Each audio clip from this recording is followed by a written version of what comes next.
Hello, this is Mary Cat Young here at the Chapel of the Cross. Looking forward to introducing you to Amanda Bourne, who is our brand new curate and on her way to ministry with us here in this place. Hello, Amanda. Hi, Mary Cat. It's so great to be with you, and I'm excited to join you at Chapel of the Cross. It is exciting, and we can't wait to learn more about your decision to come and be connected with us in this curate program. You're coming to us from Virginia Theological Seminary right now, where you just recently graduated. Congratulations, class of 2020. And you'll be joining us later in the summer here in person in North Carolina. I'd love for you to talk with us a little bit about your planned transition to North Carolina and how you got to be a part of this particular ministry. Absolutely. So I'll talk sort of a little bit about sort of why I'm coming, and then I'll talk a little bit about the how, which will hopefully be soon, but we'll see. Yeah, so I graduated from VTS this spring, and when I was looking for positions, looking for curacies, sending sort of my resume all over the place, just like a normal job process, I was really interested in the Reimagining Curacies program run through the Diocese of North Carolina because so just a little bit of an explainer about the program in the first place. So Reimagining Curacies is 3 years, 3 curates, and 3 parishes. And Chapel of the Cross is one of the parishes taking part in this program. So it means that there are 3 curates in the program, my friends Philip and Moetu, and between the 3 of us, each of us will be spending a year at every parish taking part in the program. And every parish is really different. So the other parishes are St. Titus Durham and St. John's Wake Forest. And then of course Chapel of the Cross. So very different in terms of size, in terms of social location, and in terms of parish focus as well. So it'll be a really, really great opportunity for each of us as curates to learn a little bit about every single context and gain so much experience in each context. And hopefully it will be a good experience for you all to learn about 3 very different curates. And learn about what it means to raise up a curate or 3 curates over the course of 3 years. So that's the program in general. And really why I decided to come, it sort of dovetails with that, is that I was really interested in the opportunity to participate in a curacy that is so focused on the formation of a curate.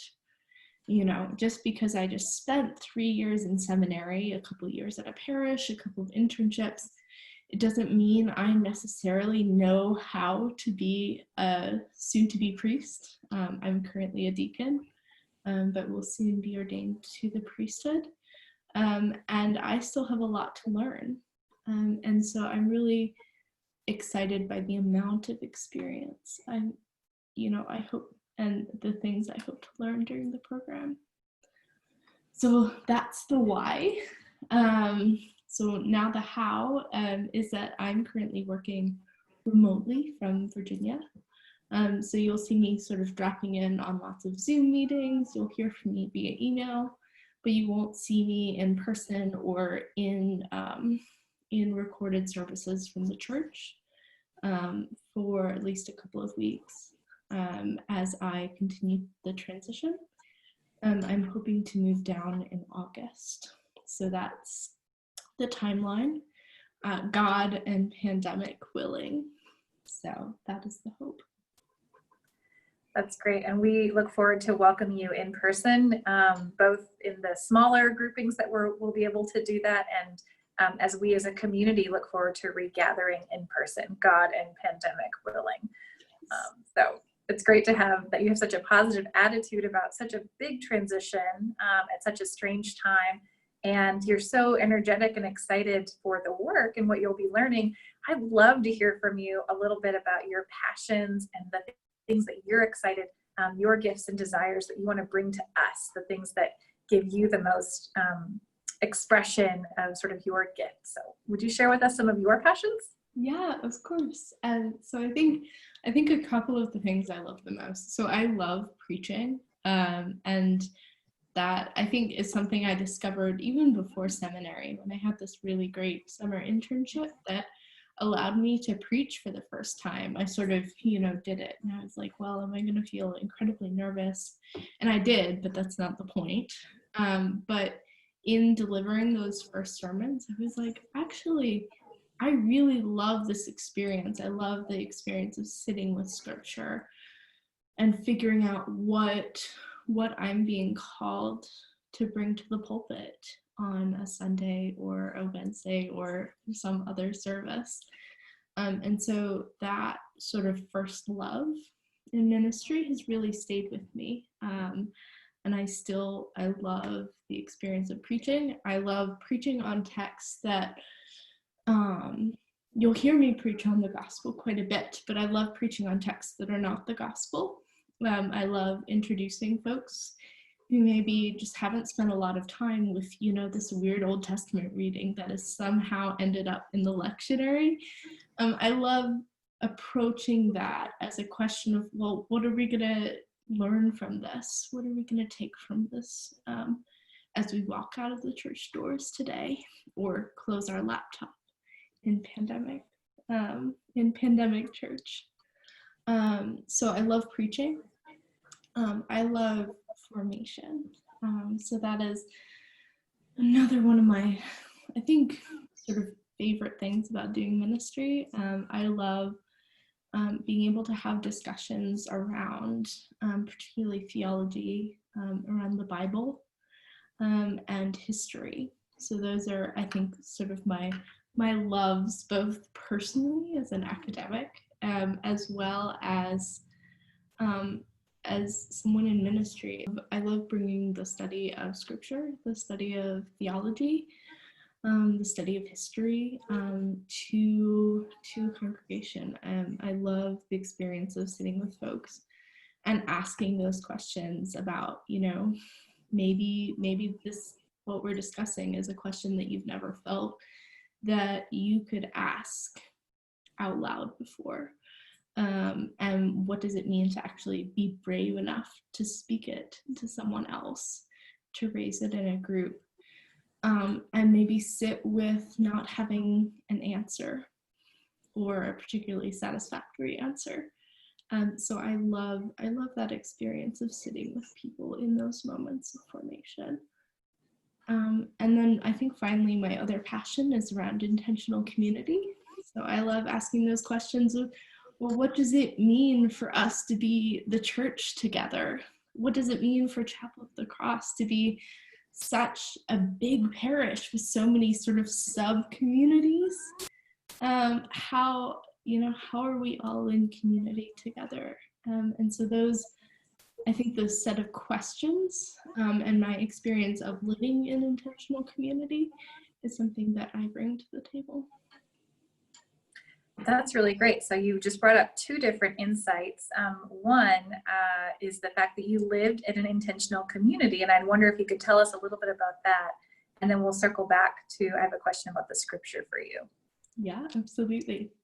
So I graduated from university in 2016. So I'm a very recent grad. I have an English major, a writing minor, and a theology and religious studies minor. So I was someone who sort of took all the classes and ended up with a boatload of minors because of it. So I graduated in 2016, and then I took a year off when I was discerning my vocation and did something called Episcopal Service Corps, which Chapel of the Cross is, I think, actually very familiar with, because you all have the Johnson Service Corps housed in your building and you support them. So I did Episcopal Service Corps through the Society of St. John the Evangelist. in Cambridge, Massachusetts. So I lived, so Society of St. John the Evangelist is an Episcopal monastic community in the Benedictine tradition. They're actually the oldest Anglican order of monks after, Henry VIII destroyed monasteries during the dissolution. So they were one of the first orders founded after that during a monastic revival.